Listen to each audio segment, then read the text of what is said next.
That's what I get. Nectar and ice cream. No wonder you're having such a good year.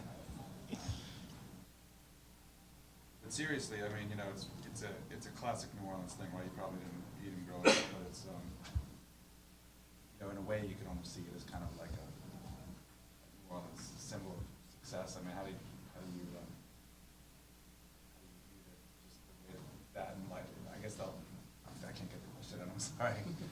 But could you talk about the snowballs in the context really of the whole season, how well it's Yeah, gone compared to last year? it's a little exterior motivation. It's just exciting. It represents a win. So when we come out here on Tuesdays and they tell us we got snowballs, it's exciting for the whole team. How excited are you for Saturday's game, especially going up against another top 25 opponent? Yeah, no, we're fired up. To have another opportunity to play a big team and showcase what we can do. So it's definitely gonna be a big game. Top 25 matchup. So we're fired up.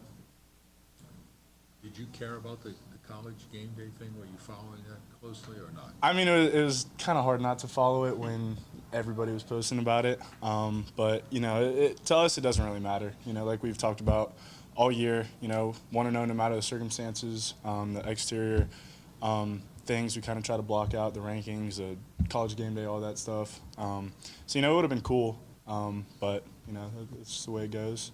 But we just got to keep winning, and those opportunities will continue to present themselves. Did you consider it a slight at all? A what? A slight, like overlook you a little bit? I mean, to an extent. I think just that's the way they pick sometimes. Obviously, if TCU didn't get it, they probably would have been feeling the same way. So they could only pick one team per week. And I didn't really take it necessarily like that, but we just got to keep winning, and like I said, those big opportunities will come. I think it's a missed opportunity to kind of showcase parallel stories of how far New Orleans has come since Ida and how far you guys have come since being affected by Ida. Yeah, 100%. I think kind of the story behind it, in the football history in New Orleans, and kind of our story from last year of having the hurricane, the season we had last year, and then kind of bouncing back and doing what we've done this year. I think would have been a pretty cool storyline, and especially the setting here in New Orleans. I don't think they've done a college game day here, so I think that was slightly a missed opportunity. Looking back at last week, I mean, you had a really good game, but you did throw an interception, but you kind of bounced back from that. Like, what's the mentality? Like, how do you bounce back from throwing interception, especially like really late on in the half? I mean, it's next play. You can't really linger on plays before. It was one throw, but at that point, you just got to flush it down the toilet and get to the next play, and just continue to keep going. Play on one of the touchdown drives where you could have handed it off to Keys on the jet sweep, and he would have gotten smashed, and held it the last second, got like 9 yards. How much more comfortable have you gotten in making those type of decisions? Yeah, no, I mean, I love those types of plays, like QB power reads. It's all dependent on game plan and what they're doing. That was something that we saw in that formation, that they were going to bring a lot of pressure off the edge, and when they bring that pressure, it's generally a keep read. So we've been repping it all year, and opportunities come, and just got to make a play.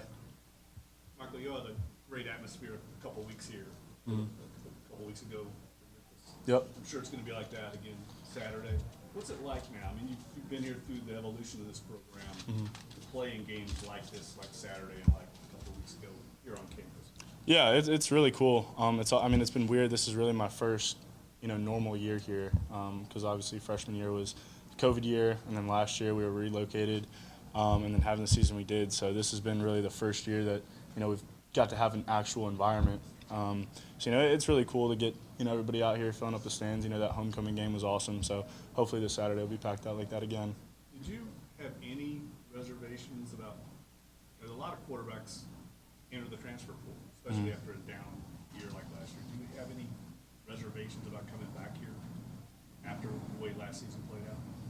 Yeah, no, I had no intention of going anywhere after last year. That was never really a thought in my mind. I'm sure there's some opportunities, but this is my home. I love these dudes, I love these coaches, and everybody. So it was never an intention. Did you have confidence that this could play out like it has? Oh, absolutely. I think we had a really talented team last year. I think we showcased that week 1 against Oklahoma, and what we were capable of. And there's just a lot of exterior factors. We lost a lot of really close games, and we just couldn't get things to click. So, we had a lot of guys come back. I think we only lost 2 or 3 guys from last year, and then all the way through January and leading up to fall camp, I knew it was going to be a special year. As the games get, you get into November, they get more and more important, every one of them. Yep. Do you have any more of a sense of responsibility as for to what you have to do, not only as a quarterback, but as a leader for the team? Or? Yeah, I think there's always a sense of responsibility as a quarterback and a leader.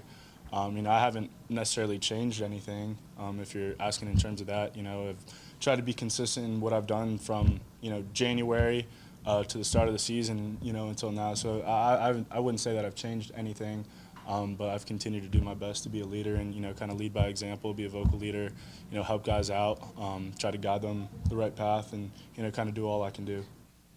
It's hard not to notice Jarius Monroe in any practice, in any game. Just what's his addition been like? He's awesome.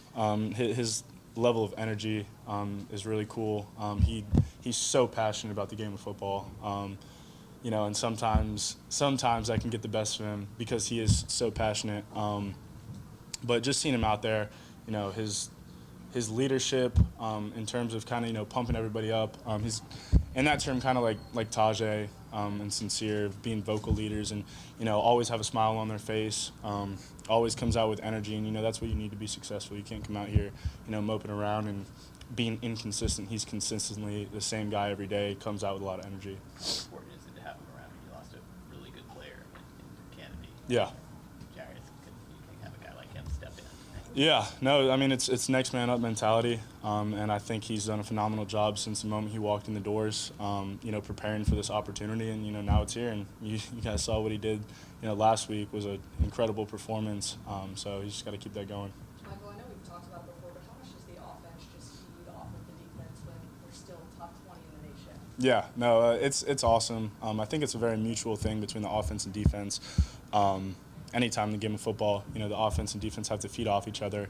But no matter the circumstance, what's going on with the offense, whether we're going down and driving and scoring, whether we're, we just had a 3 and out. I think the confidence that the defense gives us, the way that they've been playing all year, definitely gives us, a lot of energy and confidence going back out.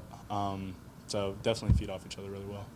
Kind of a random thought that Play Through the Whistle was one of y'all's themes to see Coach wearing the PTW. And random thought today was like, how does a quarterback play through the whistle? Especially on passing plays. Like after you throw the ball, how can a quarterback keep playing through the whistle? Passing plays, it's a little more difficult, but carrying out your fakes, the little details are really important. We saw on film, this was, I think, week 2, where Tajay cut back and then ended up scoring. And if I would have cut my fake out short, the guy that ran out there with me would have been able to make the tackle.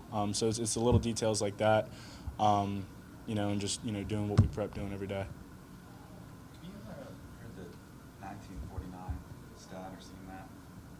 You know what I'm talking about? So, was that you that put that up first? First game in, first Tulane home game, is that right, between 2 AP top 25 teams? Since then, which is when probably the 2 arguably most famous active athletes were Joe DiMaggio and Ted Williams. What do you think about that? About the top 25 matchup? And how long it's been since that's happened here?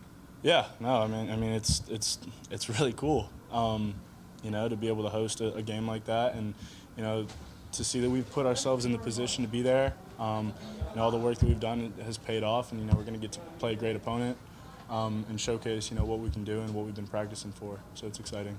Yeah, I was thinking you're young enough that you probably didn't even grow up with your dad telling you about DiMaggio and Williams. Is that right? To an extent, not as much. Mike's got class. Last one.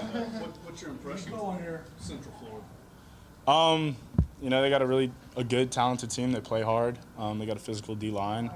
But, you know, I think we play our game plan. I think it's going to be a shootout. You know, they got a really high-powered offense. You know, we just got to take care of the ball. I think turnover takeaway is going to be huge. We got to be really consistent with that and, you know, not turn the ball over. We just got to put points on the board. Thank you. All good. Thanks.